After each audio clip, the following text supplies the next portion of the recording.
Well, hello there, and welcome to Roundtable here on Telil Community Television. I'm your host, Adam Cooke.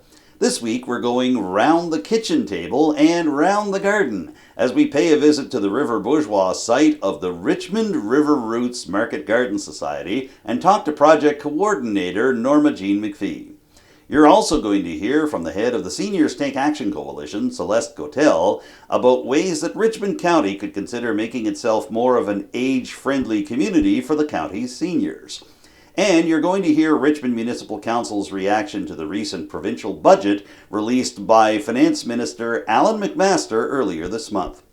But we begin with another look at the provincial government's recent termination of the Coastal Protections Act, nearly 5 years after it received all-party approval in the legislature. This has caused some consternation among municipal units across Nova Scotia, especially considering that there's a great chance that the financial burden and as well the energy needed to protect coastlines could be downloaded directly onto municipalities.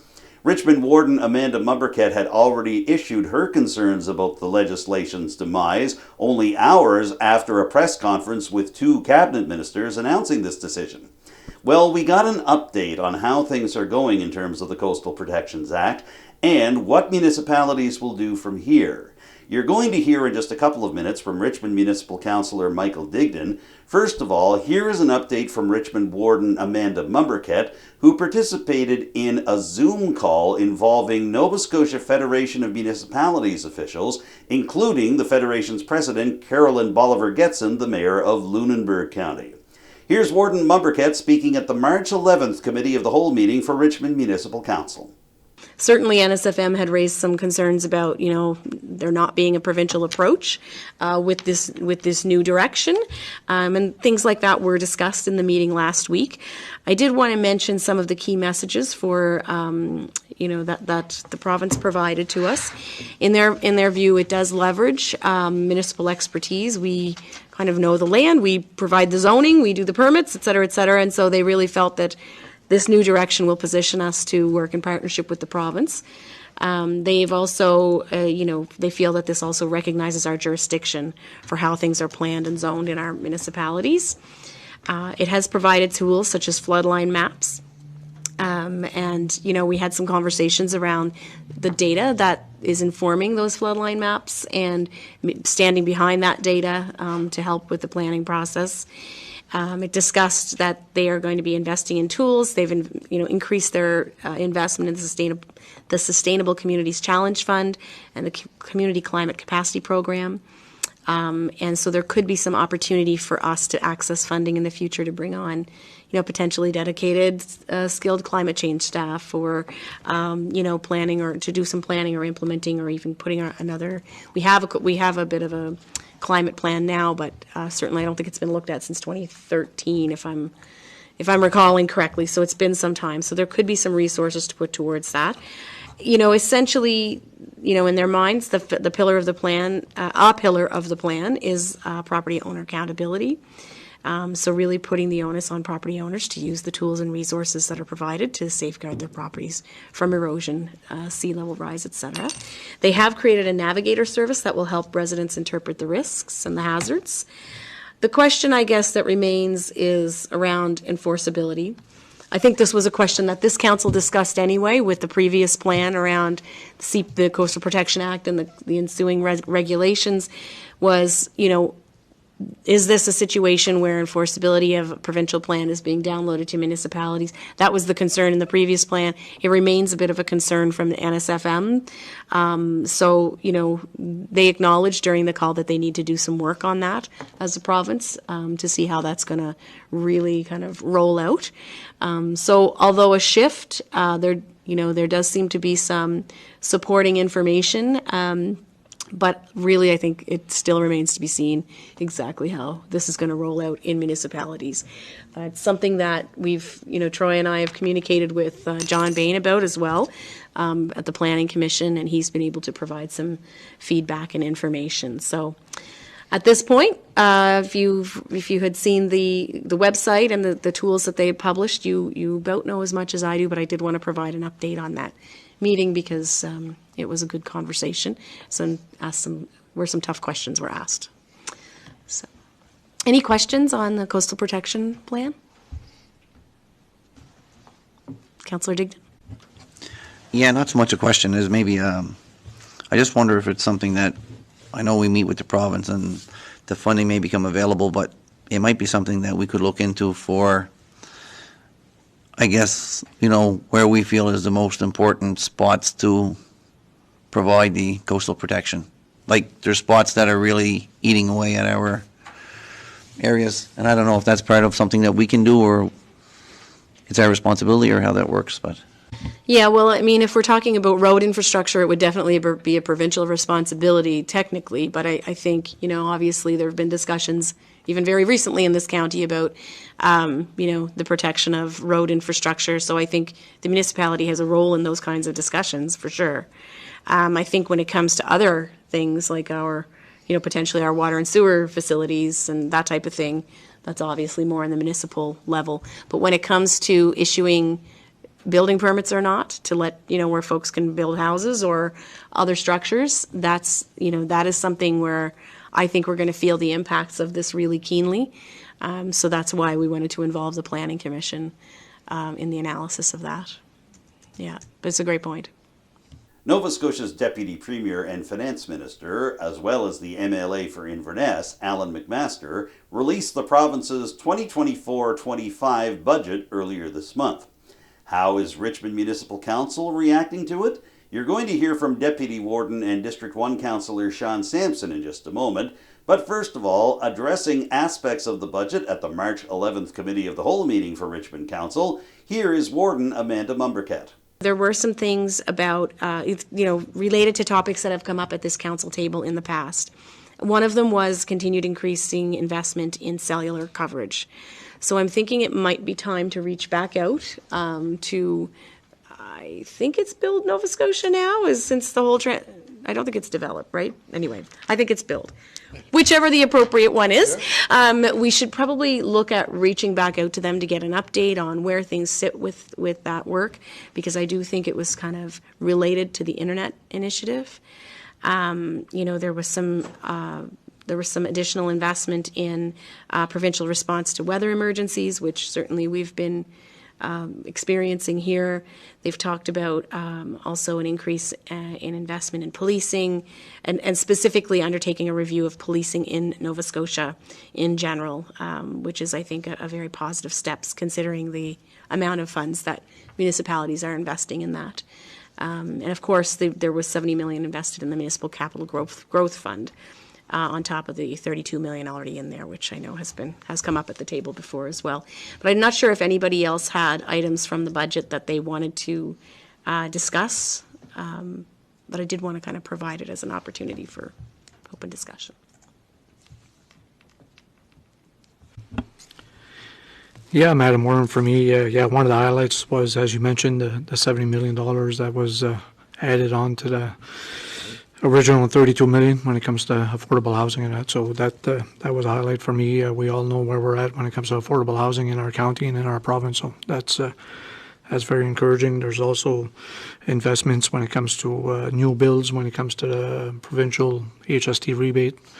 There's investments when it comes to modular homes. The building of modular homes, there's like 11.8 million in there. There's over 35 million for new public housing units and to maintain the existing units. So that's all encouraging when it comes to housing for sure. Yeah. And to follow up, CEO, to follow up on our bylaw policy meeting earlier when it comes to our capital development policy that we're working on. If we could look into that deadline when it comes to this 102 million. To see, what the deadline is for applicants to maybe try to tap into this fund for housing projects. I'd appreciate that. Yeah. Thank you. Well, we finally bid winter goodbye and said hello to spring only a few days ago. So some of you out there might be thinking about the growing season for plants and vegetables. Well, there's a group in eastern Richmond County that has been working for 12 months of the year on their growing, specifically the Richmond River Roots Market Garden Society based in River Bourgeois. The site has been up and running since 2019. However, because of the COVID-19 pandemic, this is only going to be the second full growing season that the Richmond River Roots project has had. But at their various facilities around the former glebe house for St. John the Baptist Parish in River Bourgeois, they've been busy doing everything from having community meals to workshops and inviting people in to feel the joy of gardening and raising their own food themselves. They're also dealing with food insecurity issues around eastern Richmond County as well. To get some details on what this has all been about and what the future holds for the Richmond River Roots Market Garden Society, I paid a visit to the River Bourgeois site and spoke with the project coordinator, Norma Jean MacPhee. Here she is now. So right now we are in the driveway next to the former glebe house of the church here that is still an active church, and this former glebe house is what we're calling the River Roots Hub. So that is where the cafe is located along with our commercial kitchen, and you can kind of see I think you can kind of see the little shed behind me is what one of our board members cleverly dubbed it the root cellar. So when we have lots of veggies, which will be coming up very soon, that's where we sell our veggies out of. And then past that is our main outdoor growing garden. Yeah, the history of River Roots, not to be too cheesy, but the roots do go deep. And there was some folks who lived in the area and still live in the area who saw the plot of land where the main garden is as an opportunity. There was lots of discussion about food security. How do we get more fresh, good produce to people living in Richmond County? And around that time, we're talking like 2018, 2019, the glebe house, the former glebe house was up for sale, and connected with the folks thinking about all this stuff. The discussion landed in the lap of the Dr. Kingston Memorial Community Health Center, and so River Roots is a branch of the Kingston Center. We're happy to be, and so it's those folks who were able to purchase the glebe and the land, and then there was a founding board formed from that, and the board thankfully still is running, and from that we were able to then in the summers or in the growing season, spring into the fall, be able to hire folks back in. So the first growing year was 2020, so we're heading into our fifth growing year. 2020 was a very interesting year because, as we know, what happened in March of that year, and about a month before the world kind of shut down because of COVID, I heard that the project there was something percolating in the ground. There was something about food and about gardening and a project, and I was just recently dating and now married to a great fellow from the area here, and so word got to the people that were thinking about it that I wanted to be involved. And as a funny sidebar, our current board chair and one of the early founding folk, Dr. Dorothy Bernard, she got word back to my now husband and said, ask Norma Jean if the name Dorothy Bernard means anything. And lo and behold, 33 years ago, I had leukemia, and Dorothy diagnosed me.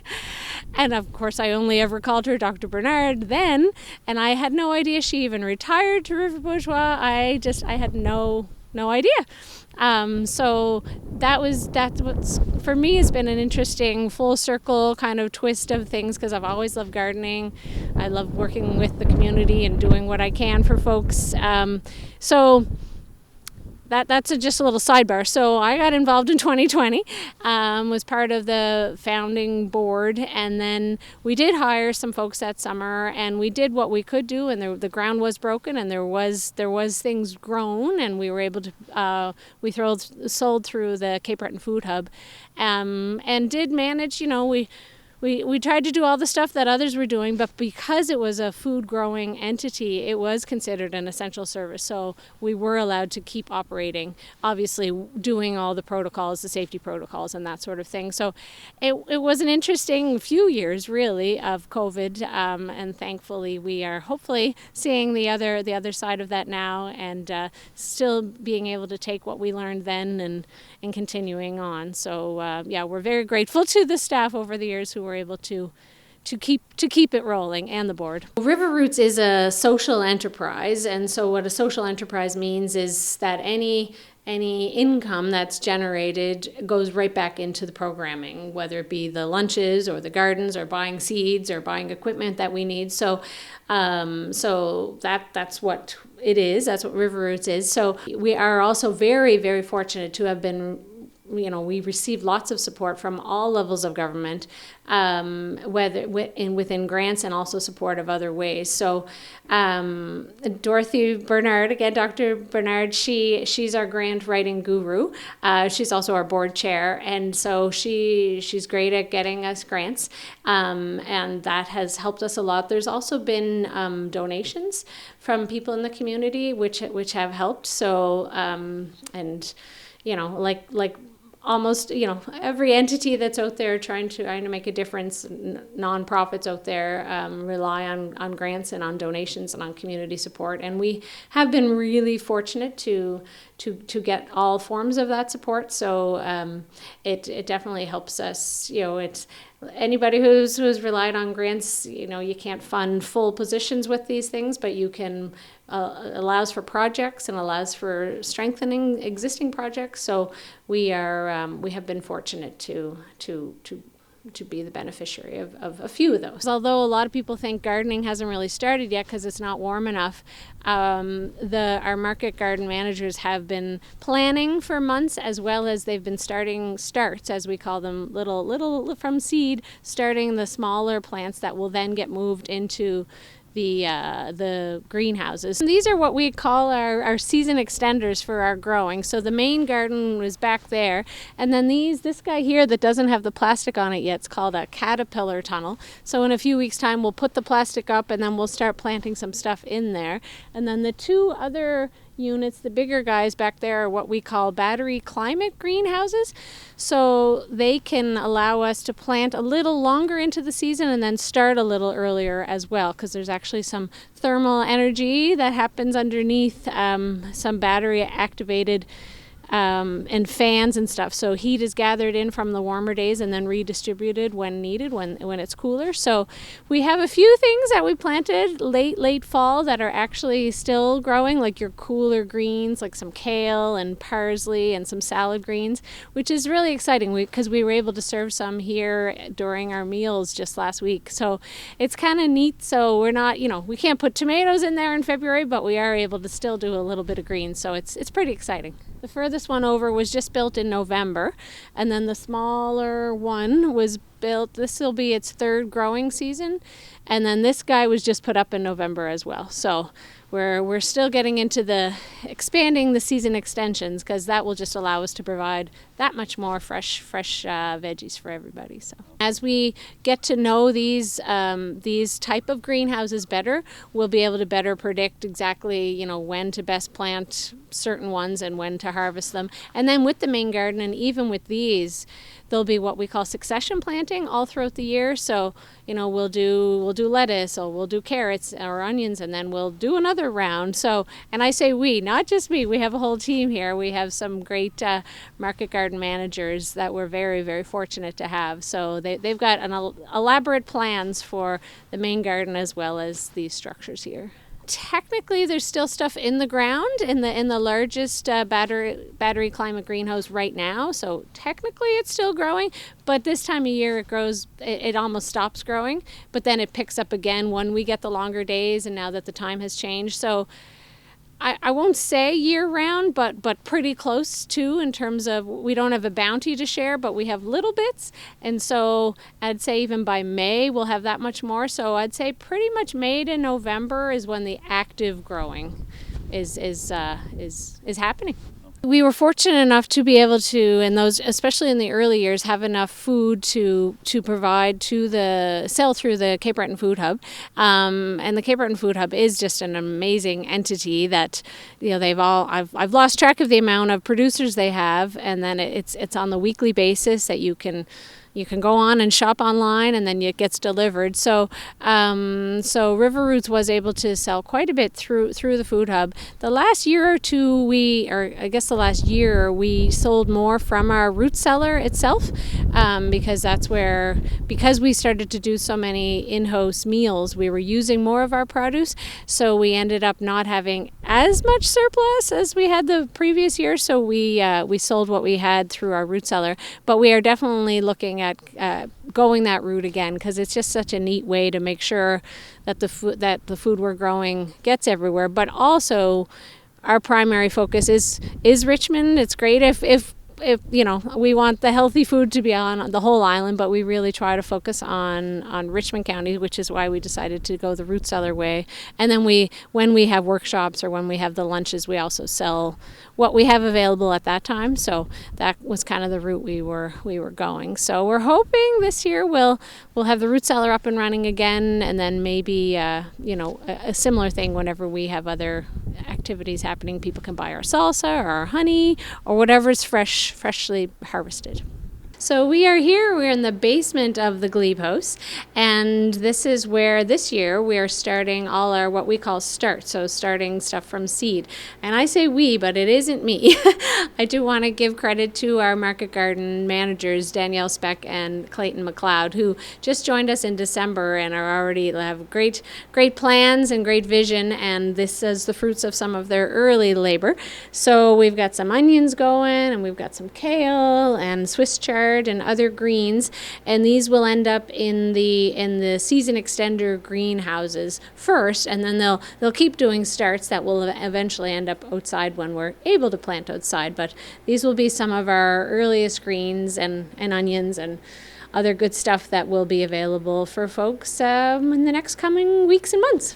I would say most of this stuff has been growing for probably a month or so, and then some of the other ones that are still covered over, they stay covered until they germinate, and so some of them were just started this week. So they're all in different stages because, again, they've planned for what we call succession planting, so they'll plant something, and then once it's harvested, they'll have something else ready to go back in to start it up again. So that the hope is that there'll be a continual supply of fresh veggies of all different sorts. It's just mainly our two main market garden managers, Danielle and Clayton, who will be doing 95% of the gardening and the planning, and then we do want to involve the community as much as we can. So we're going to have some volunteer days. So when there's a bigger task that we need lots of hands on deck, where we'll put that call out. And there'll also be a portion of the learning garden where other people can get involved in terms of getting their hands dirty and getting involved with the growing. And like last summer, it was myself and 4 other summer students. So we just never know how many people we'll have on deck until, many of us know how grants go, you often don't find out till April or May. So, but Danielle and Clayton, thankfully, are full-time year-round gardeners. So they will be at the helm of the ship, and then whatever other hands we have to come along, we'll be grateful for that as well.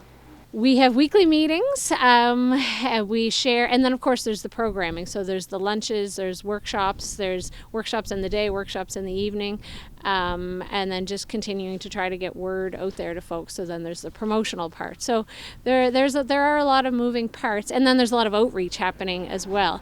So we, and the entire River Roots entity is guided by a board, and that board meets monthly as well. So there's a lot of smart heads involved and a lot of input from everybody. So it does, we don't always agree on absolutely everything, but that's what makes it interesting, because there's so many different ways to do gardening and to interact with folks. And so we're always trying new things, and then we're just trying to also solidify and continuing to solidify what we've been doing, which is growing and trying to share food with as many people as we can. It's a question we think about daily, how to help people get access to fresh, local, healthy food. And we do try to address it or achieve it in different ways.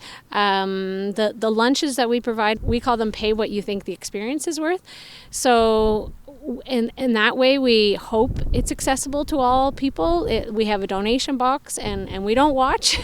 So if someone puts $5 in, if they put $2 in, if they put $30 in, awesome, because we really want these meals to be for whoever is able to come. And so that I guess is one way. And then the workshops that we do, and we are excited to get people into the garden this year. We had a workshop last night, just kind of gardening 101, like this time of year, March, this is when, if you've gardened before, you might be starting to get a little itchy to check your seeds. You need to get new ones. Like how are you going to plant them? Are you going to start some indoors under grow lights or in a sunny window, that sort of thing? So we are really hoping and endeavoring to help people grow their own food in a simple way. It doesn't need to be a big, huge greenhouse. Like you can do so much even just in a pot on your patio. So we want to equip people to be able to do as much or as little as they want, but know that feel the excitement of growing your own parsley or your own carrots or your own sweet peas, and then that taste when you're outside and you crunch it in. Like I know my sweet peas never make it in the house for a salad because I eat them all outside. So to try to share that excitement and then to not make it overly complicated, like how fun it is to be, in the dirt and playing with the soil. So here we are in our commercial kitchen here at River Roots at the hub in the Glebe House. And I'm just stirring up some chili that will be part of one of our lunches coming up. And here in the commercial kitchen is where we prep for the lunches that happen on the weekly basis. It's also where we are very fortunate to have a local real chef, a Red Seal chef. I love cooking, but I am not I never went to school for it. So we are very lucky to have Chef Ben Kelly, who lives nearby us here in River Bourgeois. Technically, he lives in River Tiller, but So he comes and he does food workshops for us here right in this kitchen. And he also prepares multi-course meals monthly for us. Actually, there's one coming up March 22nd. So we're very fortunate to have him. So he comes, and watching him cook, I've learned so much. He does lots of workshops from just basic how to chop to, how to get the best out of a lemon to how to make chili, actually. So he's done quite a few different workshops, and he's got another one coming up on seafood. So all kinds of stuff happens here. Lots of chopping, lots of sharing. We do have volunteers actually who come in the kitchen this time of year. There's not a lot of opportunity for volunteers to be out freezing outside in the gardens. So we have been very fortunate to have about half a dozen folks that have been coming on a rotating basis to help with me and whoever else is in the kitchen, because it's not just me, the other staff, Danielle and Clayton, and last summer the students would also help. So whoever's around gets handed a knife and a cutting board, and we all pitch in to provide the lunches. We offer a wide variety of workshops, and we're always looking for suggestions of what people want to learn about. So in the past, we've done, most recently, Danielle and Clayton did one on dehydrating. So from dehydrating herbs to dehydrating sweet potato to onions. We did one in the fall on making salsa. So we had about 8 people right here in the commercial kitchen chopping onions, garlic, peppers, and we made salsa, and everybody got to go home with a jar. We also did a kombucha night and kimchi. Again, Chef Ben did one on Thai food. So we kind of, I want to do one on dried herbs coming up, like in terms of making dried tea and stuff like that. And we have one coming up on we are a gluten-free kitchen as well. So we have one coming up on making gluten-free bread. So we're trying to cover all kinds of different aspects of food, whether it be, just straight up how do you make a dish to how do you preserve it, or dehydrating I mentioned, and then canning of all sorts. So I made chow chow not long ago for the first time, so I want to add that to the list, like come next fall to do a chow chow workshop. And like I say, we're eager. Some people have had this knowledge their whole lives, or they've had their grandparents or their parents teach it to them, and other people it's completely new. So when we get people in this kitchen, it's also fascinating to hear the stories that get shared, because they're like, oh, well, I've tried this, or I've done this, or, so I learn a ton being part of it, and I don't do all the workshops. We bring in guest people to do the workshops, which is also really fun. So, so this, like, I guess any home in Cape Breton, the kitchen is the heart of a lot of what's happening, along with the gardens, of course. The gardens are where it really starts, and then a lot of fun is also had in the kitchen. What you are learning about food again goes to what you knew before you walked in the door. So we all come with different skills, and I mean, I learned, again, not trained as a cook. I taught myself and my roommates back in university, because we were all vegetarian, to cook. And so every time I cook, I inevitably think of that time, and that's 20 some years ago. So I have thankfully heard from folks who said, I had a woman here a few months ago who had never had any vegetarian food before, like, you know, should have vegetables, but she never had a full meal without any meat. So that was kind of neat. And not that we are exclusively vegetarian, but we do a lot of vegetarian. So it is interesting to hear from folks what they've learned, and kind of just how they can expand that ability to, if you have an excess, what can you do with it? And just even the techniques on how to chop. Like from Ben, I learned, like, don't cut both ends off your onion. Keep one end so you can cut it easier, and just simple stuff like that seems obvious to some folks, but if you've never done it before, it's worth trying to learn more about it. This is the cafe area of River Roots, of the hub. So it's not too far from the kitchen, just across the hall. So on Mondays and Tuesdays of this month anyway, and then and other times during the year, some of the workshops happen here. Depends on what the workshop is, but on the regular, we bring the food from the commercial kitchen, and we serve it to the folks that are seated at these tables. And so it's great. You hear laughter, you hear, oh, great to see you. And we have some regulars that come, and then inevitably every week there's new people that show up. So it is fun to have that interaction with folks, because sometimes, yeah, even whether you're working in the garden or you're working on promotions or you're behind a computer screen, but then when you get to actually see people coming in and being able to enjoy and take part in what we're trying to do here, it does give a little oomph and a lift to what we're doing. So folks can help themselves to tea and coffee. That part is, people kind of, if they're new, I kind of give them the spiel when they first arrive, like, tea and coffee is self-serve. We will bring you your meal, and then we also have dessert every week. So we provide healthy meals, but we still add a treat too. So including sometimes we make ice cream on site here. So we don't have our own cow, but we do make the ice cream on site. So we are able to, and in the summer we did use our strawberries, so we had strawberry ice cream. So that's incorporated, and we try to, as much as possible, do a lot of Acadian dishes. So I made hodgepodge for the first time, and ginger cake and stuff like that. Fish cakes are coming up in a few weeks. So we try to, as much as when possible, to honor the heritage of where we are located, along with introducing folks to new veggies, new foods, or new ways to prepare some of the food that they may have had for years, but maybe they've never had roasted radishes, and when you roast them, they actually are good. So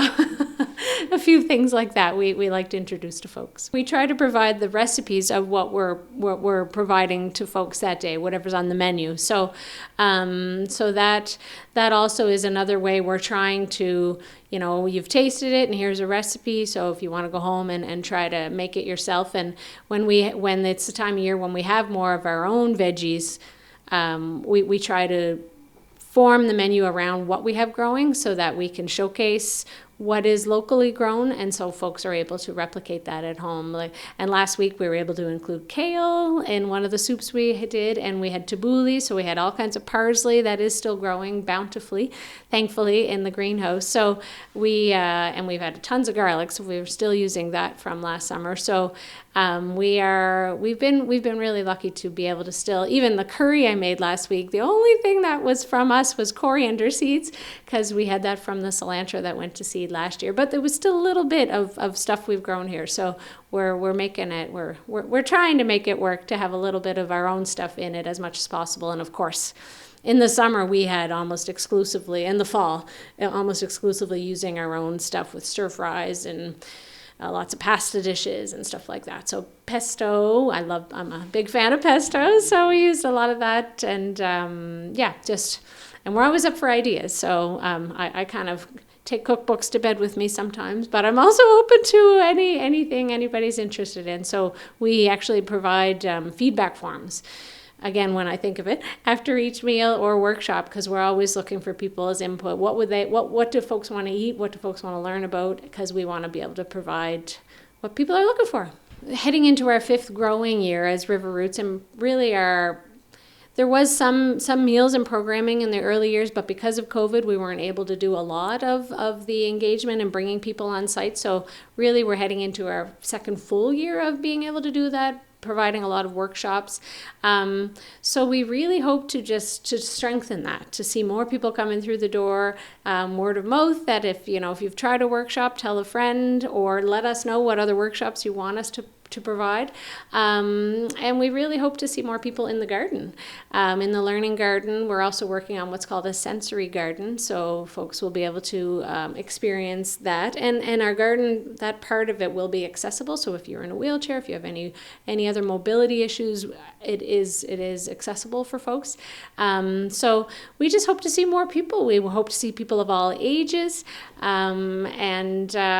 Whether you just want to pop by for coffee, or if you want to stay for a meal or stay for a workshop, we just look forward to meeting all kinds of new folks, and of course welcoming back those that have been supporting us, and meeting new folks, and everybody getting dirty and enjoying some good food together. I really do enjoy the energy that comes from being in the garden, and being in the garden as well as in the kitchen, and as well as with the people. I do enjoy all aspects of it. I have a journalism background myself, so being able to take photos and share some of those stories on social media, and that aspect is really fun. So I do enjoy all aspects of it. It's really neat. I've been growing things in my own home for years, but it's still so neat to plant a tiny little seed and see the seedling, and then get even bigger. And I know it sounds kind of cheesy, but then actually getting to taste the food, and then to share that food with others.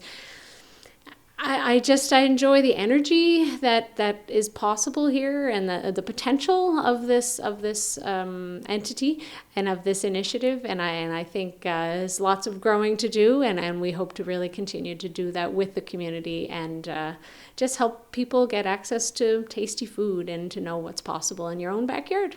Now let's shift to seniors issues here in Richmond County. How can the municipality make itself a more age-friendly community for the seniors that are found from one end of the county to the other? Here with some thoughts on this and some ideas about what can be done in the future is Celeste Gotell, the leader of the Seniors Take Action Coalition. Gotell spoke at the March 11th Committee of the Whole meeting of Richmond Municipal Council. Here are some highlights from her presentation. So I'm just going to take a few minutes to kind of give you some context as to why it was important that we felt that we meet with you. So it was 2 reasons. One is, as indicated, this is the decade of healthy aging. It's been declared by the World Health Organization as the decade from 2020 to 2030. And age-friendly communities is a term that people in Richmond County have probably been hearing about for years, but not everybody completely understands what it means.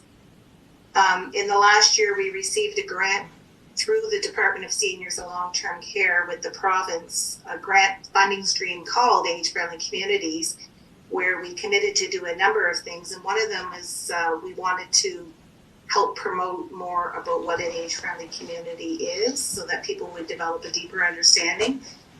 Seniors Take Action Coalition has been around since 2016, and actually our tagline for our logo is promoting age-friendly communities. So a lot of what we do is precisely that.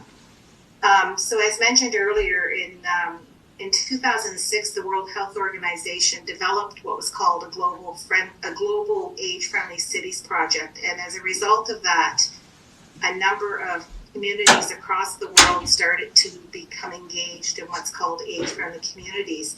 And one of the main reasons for that is that the idea of an aging population is something that is being felt worldwide, and it's considered to be one of the most important medical and social demographic problems worldwide.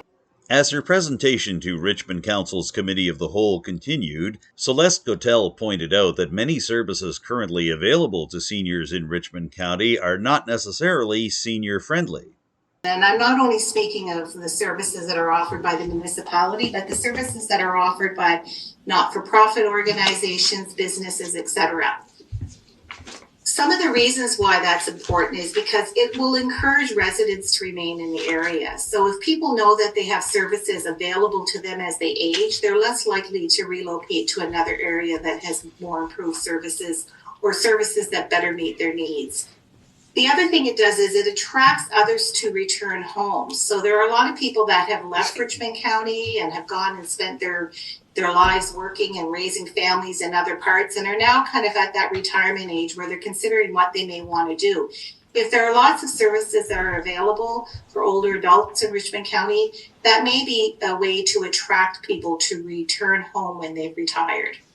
It also may also prove to be a way that Richmond County can attract people that are not even from the area. And we have evidence of that, certainly in the last few years. A number of people that really don't have any strong connections to Richmond County, for some reason, are finding their way. And it's because we can offer so much, and we can continue to offer more if we have services in place to actually market that, so that people will consider Richmond County as a retirement home.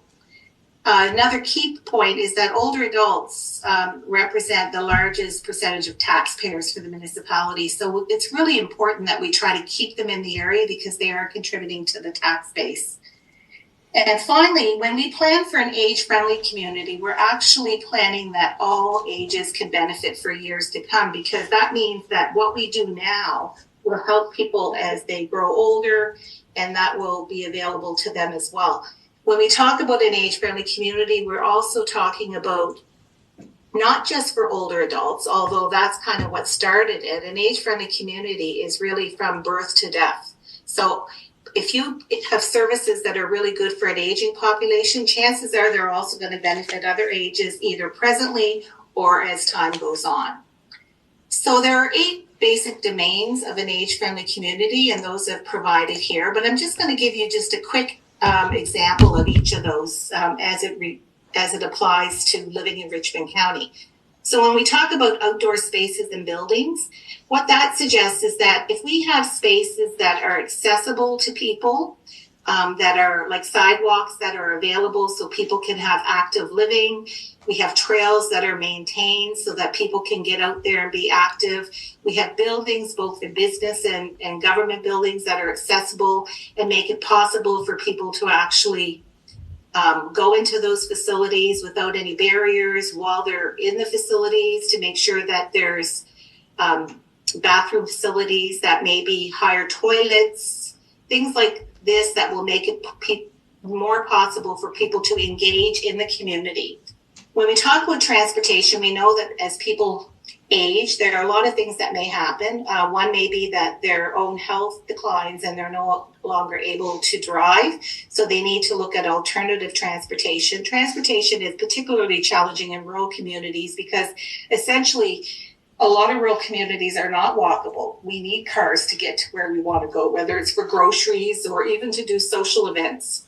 So by having an active transportation system will ensure that people don't become further isolated because they're not able to drive, because they've lost their ability to drive. Affordability becomes an issue for some people as they age because their income has been reduced, so they may no longer be able to afford to have a car. So having an active community transportation system like straight area transit, which Richmond County does contribute to both financially and has a role on their board of directors, is really important for future planning. When we talk about housing, of course, housing is a huge issue across the board. It's become a crisis throughout Canada and worldwide. It's really important that when we think about age-friendly communities, that we look at the different options of housing that are available for people to age in place. And that means nursing facilities, but it also means kind of accessible units. It means independent living units that might be available for people that want to downsize, sell their home, and go into a smaller facility. And we do have a lot of that stuff happening in Richmond County. We've got private developers who have actually started to build specifically for seniors. We have the warden of Richmond County, who is the chair or co-chair of the Strait Area Housing Coalition. And there has been, I've recently learned that there has been an RFP that's gone out for the Walter Frigere School. And from what I understand, that has been designated for housing. So these are all things that are really important to have for an age-friendly community. The next two on social participation, respect and social inclusion are really key to aging well in place. We know that social participation and social inclusion is essential for healthy well-being. We also know that, and some people may be surprised, that the evidence that tells us that being socially isolated is more harmful to your health than smoking cigarettes, for example. So the more that people, as they age, and also young people, because social isolation is also true for young moms with children. It's also true for people with mental health issues. It can be very detrimental to your health. So it's really important that communities have ways in which people can socially participate. Certainly within Richmond County, we have a lot of that going on. There are a lot of activities that are happening that people can participate in. We've got a number of seniors clubs that host activities. And whatever we can do to make sure that people remain socially included is really important to promoting an age-friendly community. We also have what we call civic participation and employment. So making sure that people have opportunities to volunteer in a meaningful way, and older adults are able to continue to work even though they may get older. Doesn't mean that because we arrive at a certain age means that we no longer have things to contribute. And we want to make sure that we value the contribution of older adults and we respect what they bring to the table. One of the key things to an age-friendly community is communication and information. And this is something that is an ongoing issue in a lot of communities. How do we get the information out there? So there are a number of ways that we are doing that. Certainly having the website and Facebook page promoting information, that would be two of the key ways we do it. We have Tilleel Community Television, for example. That's a wonderful source of information in the area. And I know both in the last couple of years, we were lucky in that Richmond County has actually got a specialized section on their website for seniors resources, and we contribute to that as a coalition.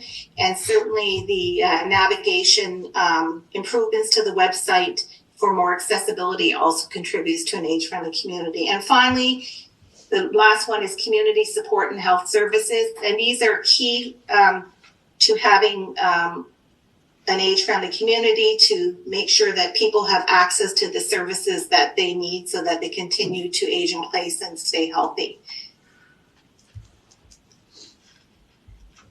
So age-friendly communities essentially recognize that older adults have a wide range of skills and abilities. They understand and meet age-related needs of older adults. They respect the decisions and lifestyle choices of older adults. They protect those who have challenges and barriers, and they recognize the contribution of older adults and include them in all areas of community life. So if you see that that's happening in your community, chances are you're living in an age-friendly community. So I just wanted to provide a few examples how Seniors Take Action Coalition of Richmond County promotes an age-friendly community. And as I said, that has been our tagline for the last 8 years, and that's much of what we've done. So we did form as a not-for-profit organization in 2023, and a number of ways that we promoted is through actively communicating with older adults. We have a Facebook page that has close to 700 members, where we post probably on a daily basis, sharing information about things that are going on and things that would be of interest. We also in 2001 started a newsletter, which is produced quarterly, called Better with Age, which has a wide distribution, both electronically, and I know that we have a number of businesses and other organizations, including the municipality, that also make available limited copies of print edition for people that are not able to access it online. Last year, because of the grant that we received, we were able to also implement a few other initiatives, one of which is a calendar that we now produce on a monthly basis, which has, again, a wide distribution and is also made available in print copies in a number of locations, including the municipality. Some of the other ways that we promote an age-friendly communities, we actively partner with seniors clubs in the area to help them plan activities and programs. For an example, there are two programs that are coming up this week during March break, where we're partnering with the Fleur de Lis Club in Louisdale, who are offering two intergenerational programs, one on cooking tomorrow and one on games on Thursday. So those programs involve older adults taking a child with them, and it's to promote intergenerational. One of the other ways which there has been active participation around age-friendly communities is the Acting Collectively project, of which the municipality received an age-friendly grant to do that. It's been a very engaging project. One of the things I did want to share with folks is that although we're kind of changed the recruiting that we've been doing, we're not actively recruiting to the same extent as we had done last year. You'll be pleased to hear that of the 218 interviews that have taken place throughout the three counties, which is Victoria, CBRM, and Richmond County, of those 218, Richmond County has completed 97 interviews to date. Cape Breton Regional Municipality has completed 93, and Victoria has completed 28. I had hoped for 100, so I'm still going to be actively recruiting to get over that magic 100, because I think it's really important that we get some valuable information that's going to come out of this project, which is going to help inform what services are needed in Richmond County going forward into the future. We also act as an advocate where we have routinely sent letters to different levels of government, just raising issues of importance to us.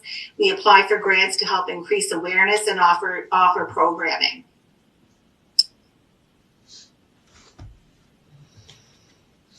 So I also wanted to bring note to some of the ways that the municipality has been already promoting an age-friendly community. Certainly adding the seniors resource section on the website and improving those navigation features has been really important. Ensuring that the accessibility plan takes into consideration the needs of older adults, by staff participating in supporting the work of the Seniors Take Action Coalition, by supporting recreation programs that are targeted at older adults, by including regular features and information in Richmond Reflections, which we have been doing now for several years, where we typically would have one or two pages that are actually devoted to older adults. And there's also a number of recreation programs that are being offered as well. One of the key ways that the municipality supports age-friendly communities is by its contribution to straight area transit to make that accessible to all, as well as mentioned earlier, participating in one of the three counties in the Acting Collectively project. Also by providing grants to organizations that support older adults, and like most recently, I've recently learned that a number of seniors clubs have received the micro grant, that's very exciting. And there have been also occasions in the past where seniors clubs have received grants as well. Certainly providing financial support to the Dr. Kingston Memorial Center for the Senior Safety and Social Inclusion Program has been a critical thing that the county has been doing. By supporting that, we have a resource available in our community, which is really important.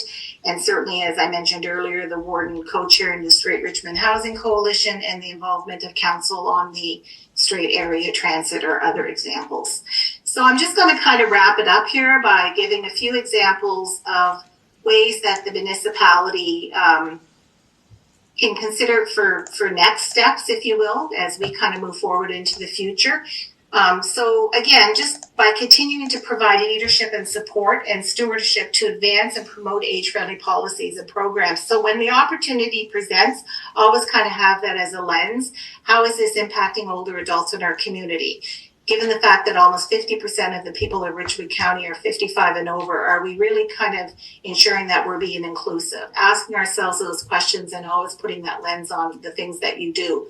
Again, continuing to ensure that communications are accessible to all residents, given consideration to things like plain language, visually accommodating digital tools, placements of messages, and the differing abilities of residents, and more are ways that communication messages will get out to all and will be accessible to all. One of the ways is the development of a vulnerable persons registry for Richmond County. This is something that the Seniors Take Action Coalition raised at the December meeting. It's our understanding that there is efforts underway to kind of look at that further, and that will be a valuable resource to many older adults who often are in a vulnerable position. One of the other things that we could suggest is that consider the addition of an older adult advisory committee of council. That was something that we had proposed when we made our submission during the strategic planning refresh process in May of 2022. Not necessarily as a standing committee of council, but as a group of people that you could call upon when you want to consider whether or not decisions you are making are being age-friendly, have that age-friendly lens. And finally, consider providing annual core funding to Seniors Take Action Coalition so that we can continue to do the work of promoting an age-friendly community. Work with local developers to improve housing options for older adults, actively promote straight area transit in communities, seek out the advice and expertise of older adults in the community, and call on the knowledge and wisdom embedded in the members of Seniors Take Action Coalition to provide support. So those are all possible next steps for consideration. And I just want to finalize or wrap up by saying that Design for the Young and You will exclude the old. Design for the old and You will include the young. By Bernard Isaacs, Founding Director, Birmingham Center for Applied Gerontology. And there you have it. That wraps up this week's edition of Roundtable here on Telil Community Television. Thank you for tuning in, and a special thank you to my interview guest this week, Norma Jean MacPhee of the Richmond River Bourgeois Market Garden Society. If you have any thoughts about what you've seen this week on Roundtable, or you'd just like to make suggestions for a future edition of the show, I'd love to hear them. You can contact me directly. My phone number is 902-625-8863, and you can reach me by email using the address adamjrcook, cook with an E, @gmail.com. You can also contact Telil Community Television directly with your ideas and your comments. The station phone number in Arashat is 902-226-1928, and the best email address to use is telil@telil.tv. As always, you can follow Telil on social media. We're on X, formerly known as Twitter, as well as Facebook, Instagram, YouTube, and TikTok. The Telil YouTube channel features every single episode of Roundtable, including this one, as well as individual segments and interviews from our shows. We offer the same service for our sister program, Telil 24/7, and you can also check out some great new French language programming from Jacqueline Giroir, who is just completing a multi-part series on community halls around Richmond County. For now, I'm Adam Cooke. Thank you once again for joining me for this week's edition of Roundtable. I look forward to seeing you again next week with a brand new show. Bye for now.